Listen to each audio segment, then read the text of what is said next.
The massive Imperial Scout ship emerged from hyperspace at the edge of Earth's solar system, its dark hull gleaming against the backdrop of distant stars.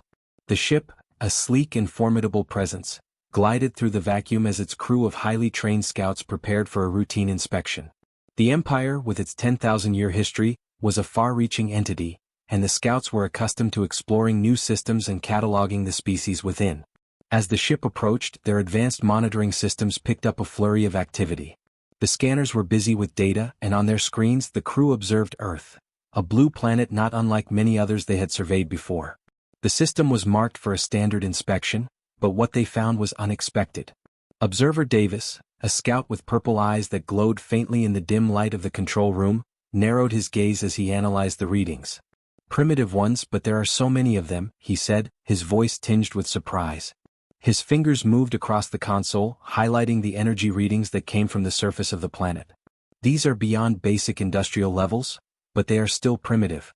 However, these energy emissions, this is something we don't see often."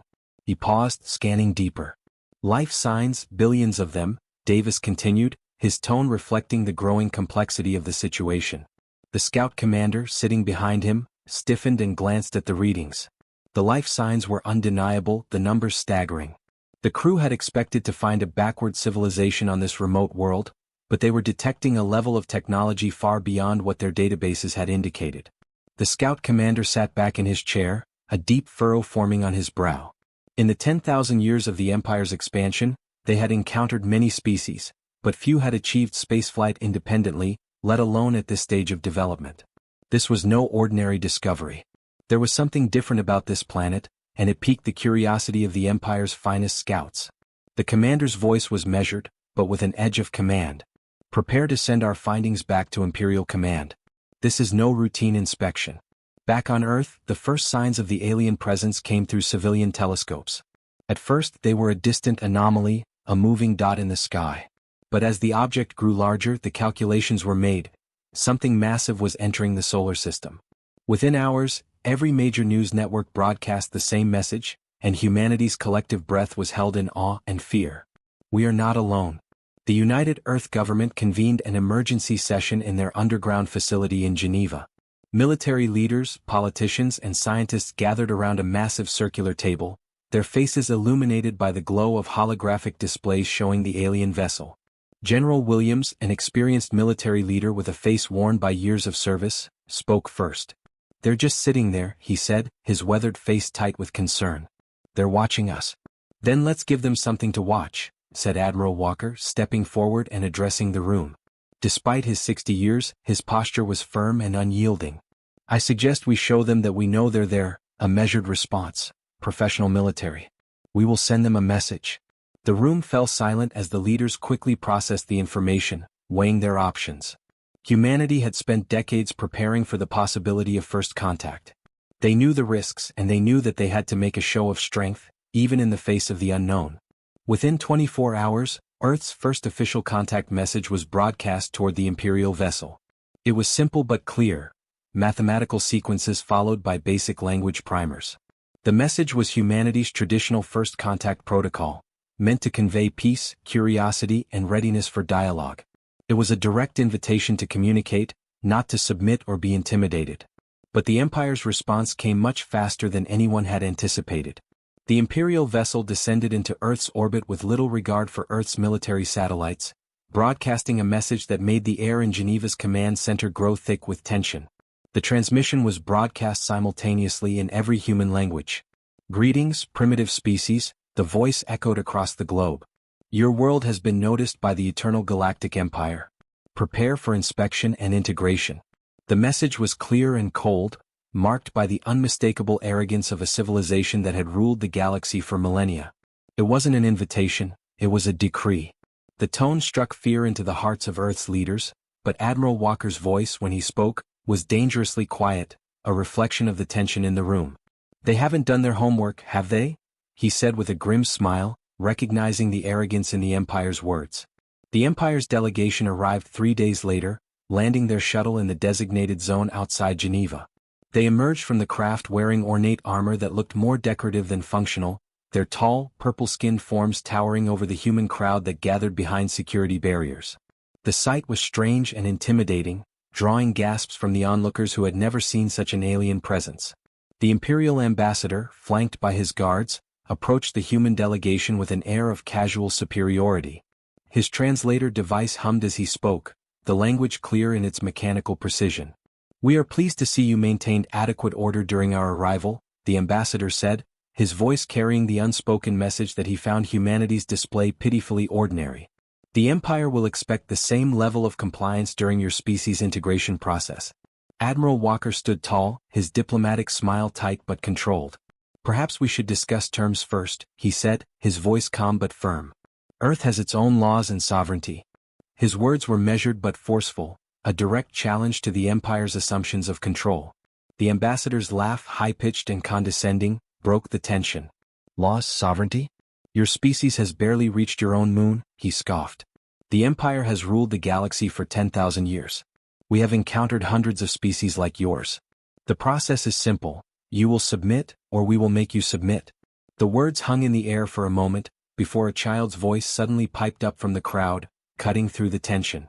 "But what if we don't want to?" The ambassador's expression shifted, an amused smile curling on his lips. He looked down at the child, who stood defiantly in the sea of humanity, and answered with a chilling laugh. "Want to? Little creature, you don't understand. The Empire doesn't ask. We have never lost a war in our entire history."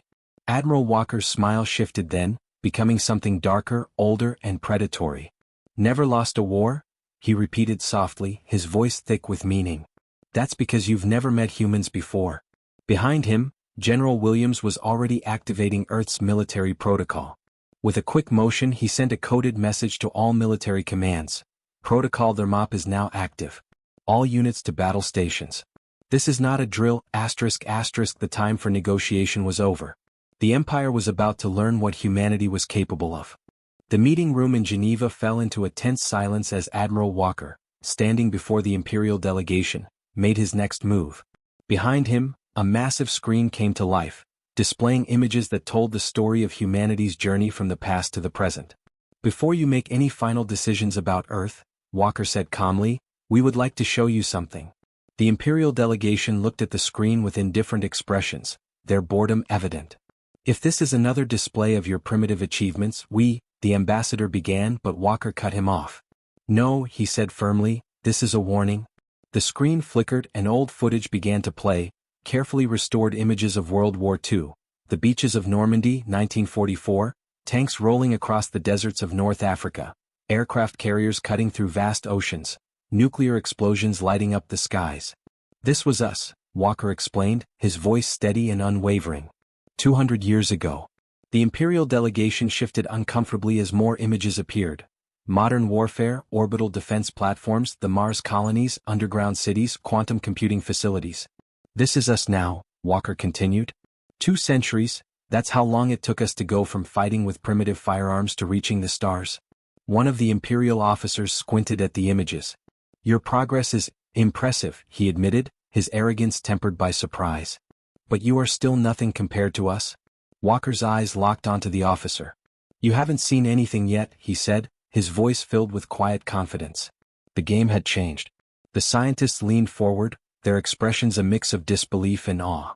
The Imperial ambassador's purple skin paled slightly as he processed the data streaming across his display. "Impossible," he murmured. "No species develops that quickly."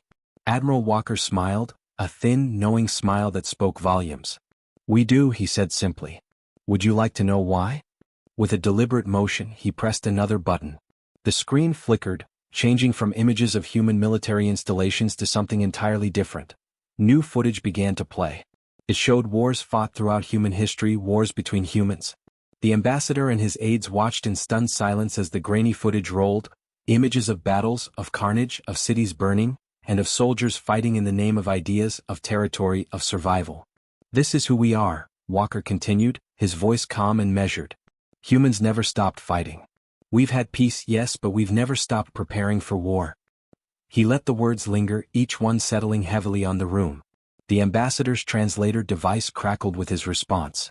"You show us images of your species killing itself and you expect this to impress us?" His tone was condescending, dismissive. Walker shook his head, his eyes never leaving the Imperial delegation. No, he said, his voice becoming more pointed. I expected to warn you.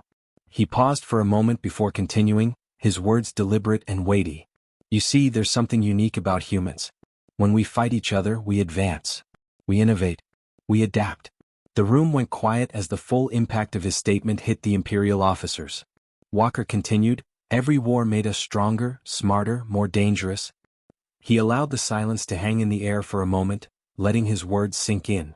The Imperial ambassador shifted uncomfortably in his seat, the self-assurance in his demeanor beginning to waver. General Williams, who had been standing off to the side, stepped forward, his voice adding weight to Walker's statement. Your empire has never lost a war because you've never fought anyone who could truly fight back. Your technology is impressive, yes, but it is stable, unchanging. You haven't needed to improve it for thousands of years. He paused, allowing the words to echo in the room. Admiral Walker nodded in agreement. Exactly. He stepped to the side and gestured toward the screen, which flickered again to show a new set of images. This time, the screen displayed Earth's hidden military installations, vast underground factories, orbital shipyards disguised as civilian space stations, and weapon systems that had never been revealed to the public. The stark contrast between the seemingly primitive world the Empire had encountered and the hidden strength of humanity was evident. This, Walker said, pointing to the images, is just what we built while fighting ourselves. Imagine what we will create when we have an actual enemy for the first time. The ambassador's previously confident expression faltered. He leaned forward, his gaze fixed on the images of Earth's hidden military might. His tone was now more uncertain. These are lies. Propaganda, he muttered, his eyes darting between Walker and the images on the screen. Walker's expression was calm, his voice unwavering. Remember what you said about never losing a war? He asked softly. Well, we've never fought a war we couldn't eventually win. Even when we lost battles. Even when we faced opponents with better technology or more resources, we adapted. We learned. And we came back stronger. He walked closer to the Imperial delegation, his steps slow and deliberate. The tension in the room grew palpable. Right now, he continued, his voice taking on a sharper edge, you're thinking your ships are more advanced, your weapons more powerful.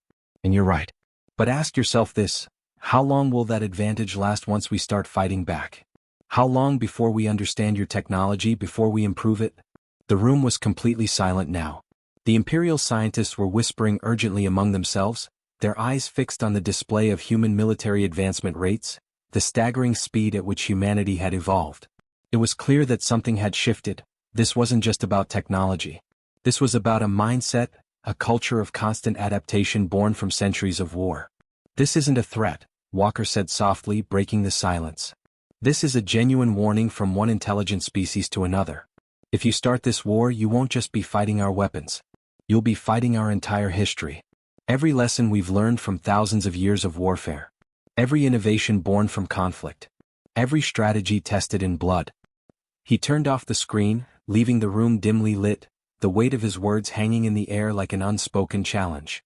We don't want war, he said, his voice steady. We're willing to join your empire peacefully as equals. But if you force us to fight? He let the sentence trail off, knowing full well the message had been received. The Imperial ambassador stood abruptly, his eyes flashing with anger. The Empire does not negotiate with primitive species, he spat. We will return tomorrow. You will submit, or face the consequences. With that, the delegation turned and left the room, their footsteps echoing through the halls of the United Earth Government building. General Williams turned to Admiral Walker as the doors closed behind the Imperial delegation. They didn't listen, he said, his voice tight with frustration. Walker stood still, his eyes fixed on the empty space where the delegation had been. No, he replied softly. They never do. He looked over at Williams. Send the order. Activate everything.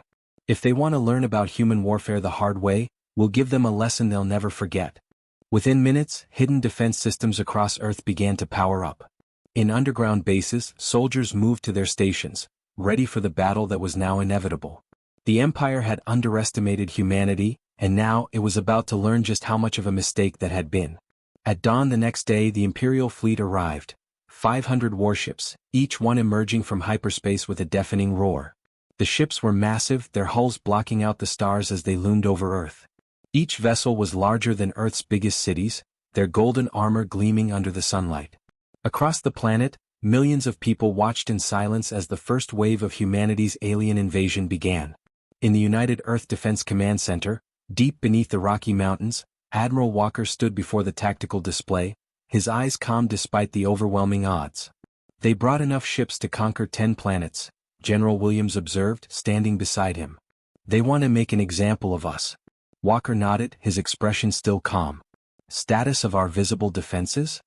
20 orbital stations, Lieutenant Rogers reported from her station. "All showing normal power readings. Exactly what they expect to see from a primitive species." Walker took a slow sip from his coffee cup, his hand steady as he surveyed the situation. "Let them believe they're winning," he said. "All stations maintain minimal power. Show fear, make it convincing." The Imperial fleet moved forward, their weapons charged and ready. Golden energy beams built at the tips of their guns, ready to strike down Earth's orbital stations. The first wave of attacks came as expected. Massive beams of energy struck Earth's orbital stations, causing explosions that lit up the sky like new stars being born. On the Imperial command ship, the fleet commander smiled in satisfaction. "As expected from primitives," he muttered, watching as Earth's defenses crumbled. "Their defenses are worthless." But then his subordinate spoke up, a note of confusion in his voice. "Sir, their military bases are scrambling. Aircraft, primitive fighters, and ground-based missiles are being launched." The fleet commander's smile faltered, but he quickly regained his composure. "Let them come," he said, his voice cold and confident. "Let them try." He had no idea just how wrong he was.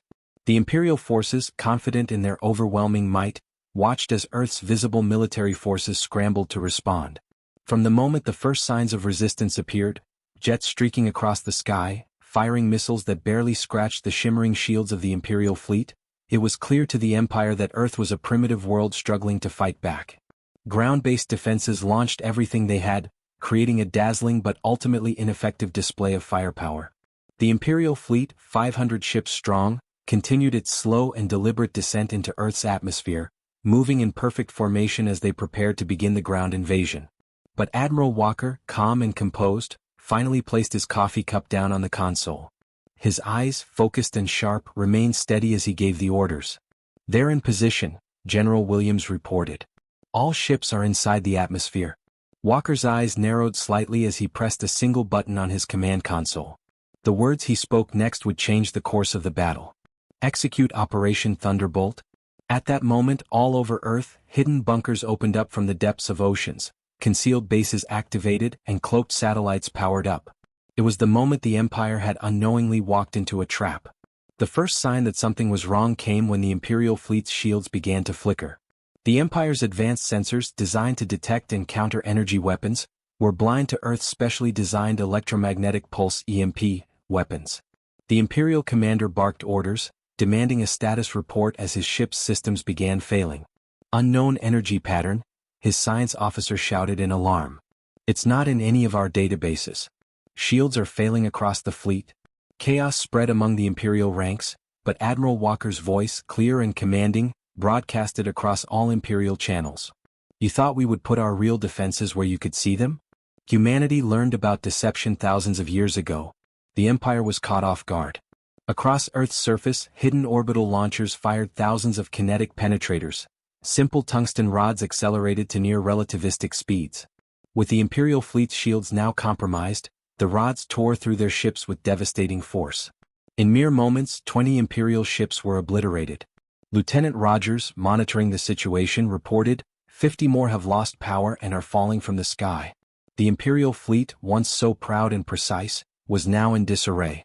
Ships tried to retreat, but Earth's atmosphere had become electrically charged, filled with particles that prevented any hyperspace jumps. They were trapped. "Launch the fighters," Walker ordered, his voice unshaken. From hidden bases across the planet, Earth's real military forces emerged, sleek, cutting-edge fighters, the likes of which the Empire had never seen. These weren't the primitive jets the Empire had expected. They were weapons born from decades of secret research, testing, and refinement. The Empire's commander could only watch in horror as these seemingly primitive ships tore through his fleet with unimaginable precision. "Impossible," the Imperial commander whispered, watching his mighty warships fall one after another. "Your technology, you couldn't have hidden this?" Admiral Walker's response was calm, measured, and unyielding. "We warned you about humans," he said, his voice carrying across the battlefield. "We told you to run. Now you'll understand why." The battle raged in Earth's skies as the Imperial fleet's once unassailable dominance crumbled before humanity's ingenuity. What had begun as a simple conquest for the Empire had turned into their worst nightmare. The Empire's first defeat in 10,000 years was now in full swing, and humanity had only just begun. Back at the Imperial High Command, news of the fleet's catastrophic defeat was met with stunned silence. No disaster like this had ever occurred in the Empire's storied history. 300 ships had been destroyed and 200 more were captured, but perhaps the most shocking of all was that not a single human orbital defense platform had been eliminated. They had all been decoys. "Play it again," ordered the Imperial High Commander, his voice hoarse with disbelief. His staff watched the battle footage for the 10th time, trying to understand how they had been so thoroughly outmaneuvered. The battle had been a disaster, nothing short of an utter failure for the Empire. Meanwhile, on Earth, Admiral Walker stood in the Global Command Center, addressing the military leaders of every nation. The wall-size screens displayed the aftermath of humanity's victory, captured Imperial ships being towed to secure facilities, their crews detained, and most importantly, their technology being carefully studied. "Phase 1 is complete," Walker announced, his voice steady as he looked around the room. "Now we show them what humanity is truly capable of." General Williams stepped forward, activating a holographic display. "Our engineers have already begun reverse engineering their shield technology," he said. "But here's what's interesting, their tech hasn't evolved in centuries. They never needed to improve it." In orbit, teams of human scientists swarmed over the captured Imperial vessels. What the Empire had once viewed as a quick conquest was turning into their worst nightmare. They had underestimated humanity's ability to adapt, and now that their advanced technology was in human hands, it was clear that the Empire's technological superiority was not as unassailable as they had believed. "Sir," Lieutenant Rogers called out, pulling Admiral Walker's attention back to the tactical screens. "The Empire's second fleet has been detected. They're gathering at the edge of our solar system. Initial count shows 2,000 ships." Walker's expression remained calm, his eyes scanning the new threat. "Good," he said, his tone unperturbed. "Let them come." He turned to the command center. "Activate Project Prometheus."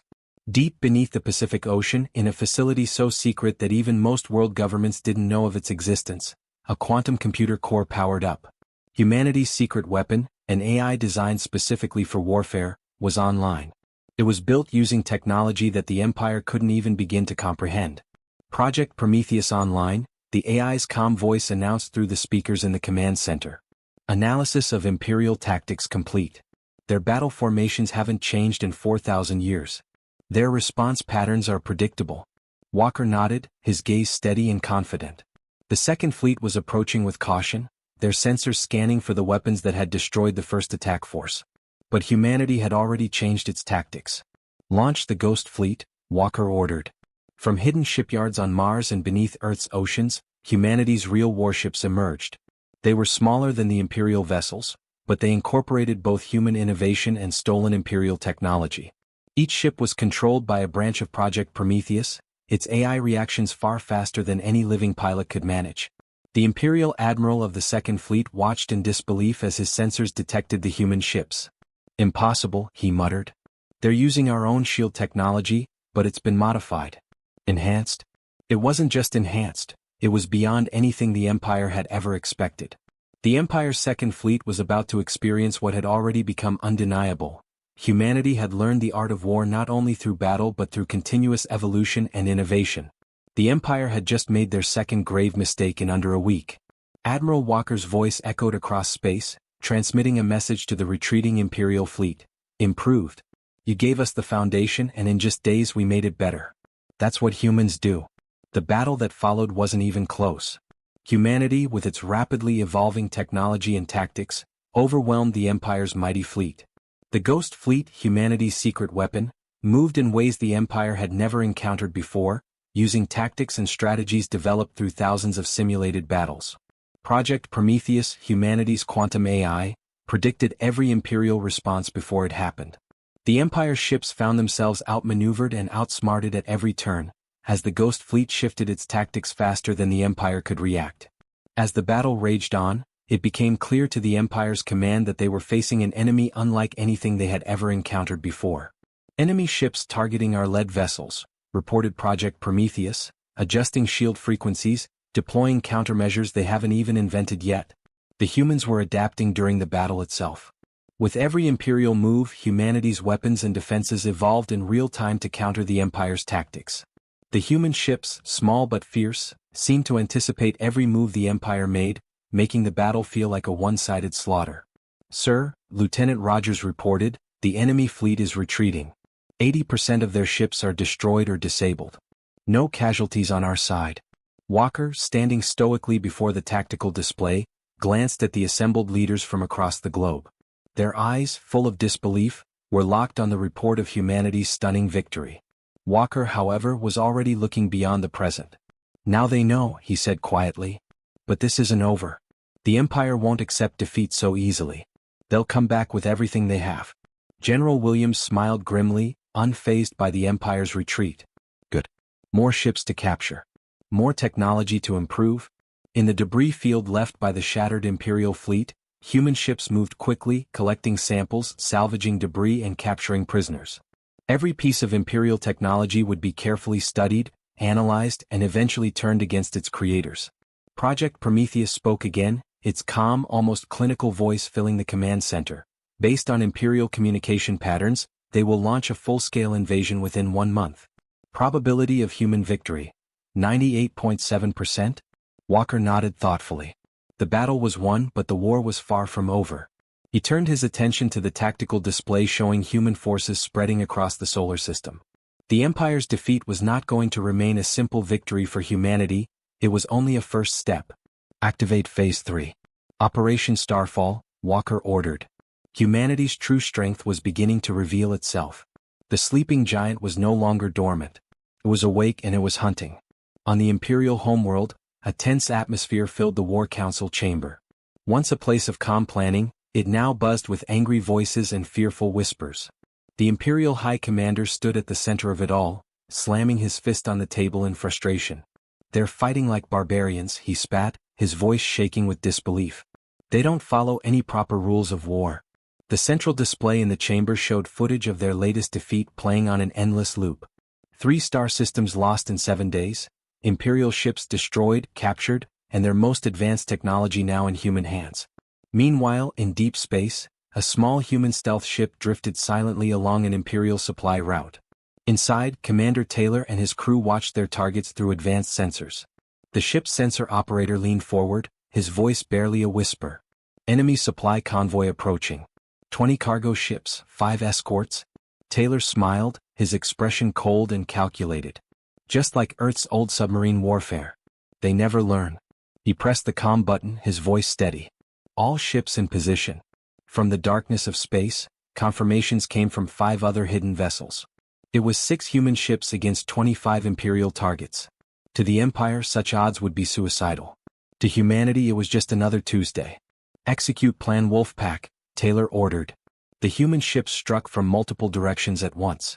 Their weapons, enhanced versions of stolen Imperial technology, cut through the Imperial escort's shields like they weren't even there. The cargo ships, packed with supplies for the Empire's main fleet, stood no chance against the surprise assault. The Empire's supply lines, vital to maintaining their forces, were now in disarray. Back on Earth, Admiral Walker watched the unfolding operations across multiple star systems. His tactical display showed dozens of small human task forces wreaking havoc on the Empire's supply chains. "Report from Project Prometheus," Lieutenant Rogers said, her voice cutting through the hum of the command center. "Our guerrilla tactics are working. The Empire's main fleet is stuck without supplies. They can neither advance nor retreat effectively." Walker's lips curled into a small smile. The Empire had built its military on the assumption that it would always be the stronger force, but now they were learning the hard way. "They never learned to fight from a position of weakness," Walker muttered to himself. He turned to General Williams, asking, "How are our new weapons performing?" Williams stepped forward, bringing up a holographic display. "The reverse-engineered Imperial tech, combined with our own innovations, is exceeding expectations. Every battle gives us more data, and Prometheus keeps improving our systems. We're adapting faster than they can." In the vastness of space, the Empire was learning painful lessons about the nature of human warfare. Their once invincible fleet, designed for large, grand battles in the open vacuum of space, was being picked apart by hit-and-run attacks, sabotage, and precision strikes. Human forces, once dismissed as primitive, were now revealing their true potential. Imperial communications were being hacked by AI systems that evolved faster than their security could keep up. In another sector, an Imperial battle group found themselves under attack by what seemed to be a much larger human force. It wasn't until it was too late that they realized most of the enemy ships were holograms, a trick humanity had perfected centuries ago in their own wars.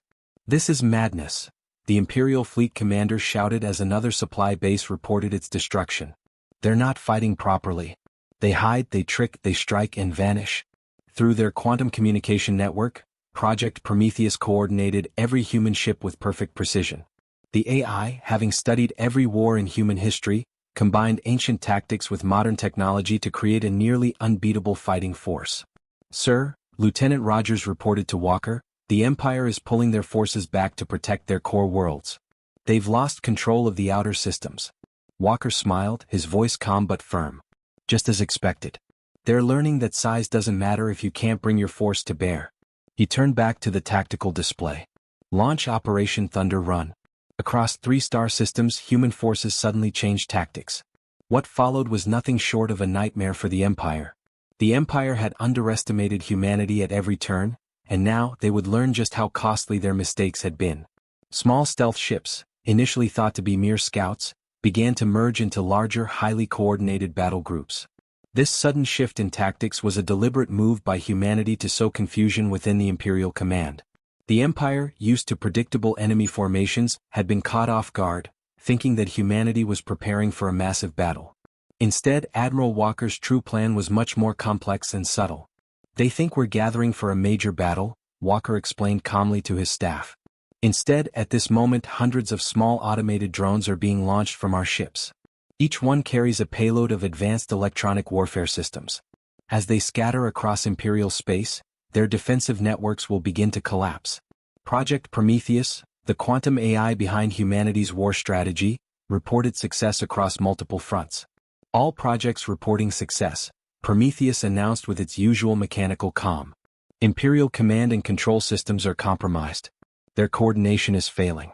They cannot effectively respond to our next phase of attacks." Walker, looking at the battle display with grim satisfaction, felt a deep sense of accomplishment. Humanity had spent thousands of years in conflict with itself, learning how to fight smarter and more efficiently against superior forces. Now, the Empire was learning the hard way why humanity had warned them not to engage in war. They expected an easy victory over primitives, Walker reflected. Instead, they found themselves fighting an enemy that has turned their every advantage against them, using tactics they could never have imagined possible. And yet, this was just the beginning. Humanity's true power, its ability to adapt and evolve, was only starting to be fully revealed. Back in the Imperial Palace's war room, the atmosphere was one of complete disarray. The room, usually a place of calm strategy, was now bathed in dim emergency lighting. Outside, the defenses of the capital world were fully alert, preparing for any attack. The Imperial High Commander, his face taut with tension, gathered his most senior officers around a large tactical table. They watched with growing despair as another frontline system went dark. 5 months, the High Commander muttered, his voice heavy with disbelief. In just 5 months, these humans have done what no species has managed in 10,000 years. On the main screen, footage from various battles flickered, each one a vivid testament to the Empire's diminishing power. The Imperial fleet had been humbled in ways they couldn't comprehend. A junior officer, his hands shaking nervously, stepped forward with the latest report. "High Command," he said, his voice faltering, "we've decoded more of their battle communications. It's disturbing." He loaded the data onto the main display, revealing a chilling analysis of humanity's tactics. "They're using tactics from their past wars," the officer continued, now pointing to the display. "We've identified strategies from their Second World War, blitzkrieg, naval warfare from their Pacific campaign, guerrilla tactics from dozens of their conflicts." The Imperial High Command sat in stunned silence as the full extent of humanity's military adaptability sank in. Every human attack was based on something humanity had perfected over centuries of warfare, constantly evolving and adapting to new conditions. The Empire's finest military minds, used to dealing with conventional foes, now faced a more formidable adversary than they had ever anticipated. Meanwhile, at the edge of Imperial space, Admiral Walker stood on the bridge of Earth's newest flagship, the EFS Humanity's Vengeance. This massive ship, built using a combination of stolen Imperial technology and humanity's own innovations, was a stark symbol of everything the Empire feared about humanity: its rapid ability to adapt and improve existing designs. Prometheus status report, Walker ordered. The AI's calm, neutral voice filled the bridge. Imperial forces are withdrawing from 87% of contested systems. Their command structure is showing signs of complete breakdown. They no longer trust their own communication networks. General Williams, now commanding the ground forces invading Imperial worlds, appeared on the main screen. "Admiral, you need to see this. We're capturing their military academies intact. Their training hasn't changed in thousands of years. They still teach the same tactics, the same responses over and over." Walker nodded grimly. It seemed that the warrior culture the Empire had fostered had become rigid, unable to evolve or adapt. "They've been the strongest for so long," Walker said, "they never learned how to fight smarter." Back in the Imperial Palace, the High Command watched in horror as yet another demonstration of humanity's ingenuity unfolded before them. A single human ship, using advanced technology gleaned from the Empire itself, had just destroyed an entire Imperial battle group by triggering the sun of a distant system to release a massive solar flare. The humans had somehow predicted the flare and positioned the Imperial fleet perfectly in its path. "How?" demanded the Imperial High Commander, his voice cracking with disbelief. "How do they keep coming up with new ways to fight?" His science advisor, visibly shaken, stammered as he pulled up the latest analysis. "We've been studying their history. Their entire species has been shaped by war. Every major technological advancement they've made came from conflict. They developed powered flight and immediately used it for war. They split the atom and made it into a weapon. They reached space because of a competition between rival powers." As the Imperial High Command absorbed this, the tactical officer interrupted. "New attack," he reported, his voice strained. "They're using our own ships against us. We've captured Imperial vessels and they've upgraded them with their technology. Our recognition codes can't tell friend from foe anymore." On the main display, they watched in stunned silence as human forces systematically dismantled the defenses of another core world. The tactics the humans employed seemed to change with every battle, making it impossible to predict their next move. It was as if the humans could anticipate every countermeasure the Empire tried to use. The High Commander slumped into his chair, a defeated expression on his face. "We should have listened to their warning," he murmured. "All our power, all our technology, we never imagined a species could advance so quickly, adapt so fast." Then his aide, his voice barely above a whisper, spoke up. "Sir, the human admiral is broadcasting on all frequencies." Admiral Walker's voice, calm and authoritative, filled the Imperial Command Center. "You've lost 3 core worlds," he said. "Your fleets are in chaos. Your supply lines are cut. We can continue this war, keep demonstrating why we warned you to run. Or you can do what no empire has done in 10,000 years. Admit defeat and talk peace." The room fell into stunned silence. For the first time in 10,000 years, the Empire was faced with the reality of its own vulnerability. Their entire concept of dominance, built on millennia of conquest and superiority, had been shattered by a species they had once dismissed as primitive. The High Commander looked down at the casualty reports, the lost territories, the shattered fleets, and finally spoke, his voice heavy with the weight of defeat. "Send the message," he ordered. Tell them we're ready to discuss terms." Back on the EFS Humanity's Vengeance, Admiral Walker received the Empire's surrender request. Humanity had won its first interstellar war, but more importantly, they had taught the galaxy an invaluable lesson. The Empire, with all its advanced technology and centuries of military tradition, had underestimated a species that had been shaped by constant conflict. The sleeping giant was no longer dormant, it had awoken, and now, it was the Empire's turn to learn. The giant hadn't just awakened, it had reshaped the very rules of galactic warfare, altering the future of space combat and diplomacy forever. A neutral meeting station, strategically placed in the vast emptiness between Earth and the Empire's capital world, now stood as the site of historic peace talks. The station had been built specifically for this purpose, its design combining both human and imperial architectural elements as a symbol of the changing times in the galaxy. It represented the blending of two worlds, cultures, and philosophies. It was a marker of the transformation not just of two civilizations, but of the entire galaxy. Inside the grand meeting chamber, Admiral Walker stood by a large window, watching the ships from both sides patrolling the neutral zone.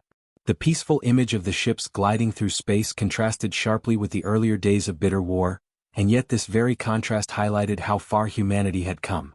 Behind him, General Williams surveyed the Imperial delegation as they entered the room. Williams, always observant, noted the change in the demeanor of the Empire's once proud officials. "They look different now," he whispered to Walker. "Less proud. More cautious." Walker nodded in agreement, his face inscrutable. "Fear does that," he said, his voice low. "But we're not here to humble them further. We're here to build something new." The Imperial High Commander approached the gathering, his elaborate uniform now reduced to something simpler and more practical. This subtle change in his appearance hadn't gone unnoticed by anyone in the room, a sign of the deeper transformation that had already begun.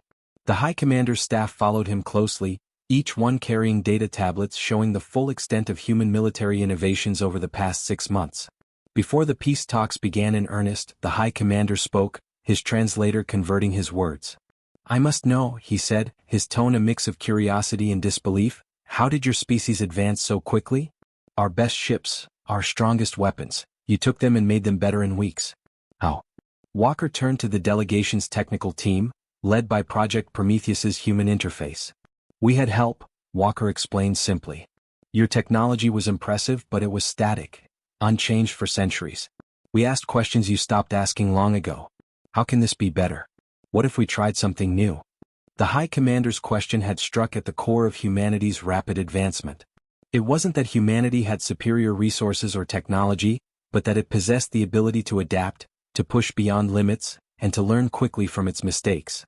That adaptability was what had given humanity an edge over the Empire, and it would continue to shape the future of the galaxy. As the peace conference progressed, both sides shared their terms, but the Empire's expectations of harsh demands from the victors were quickly shattered. Instead, they were met with something far more unexpected: reasonable proposals for cooperation. Walker, addressing the assembled delegates, explained humanity's true intent. "We don't want to destroy the Empire," he said.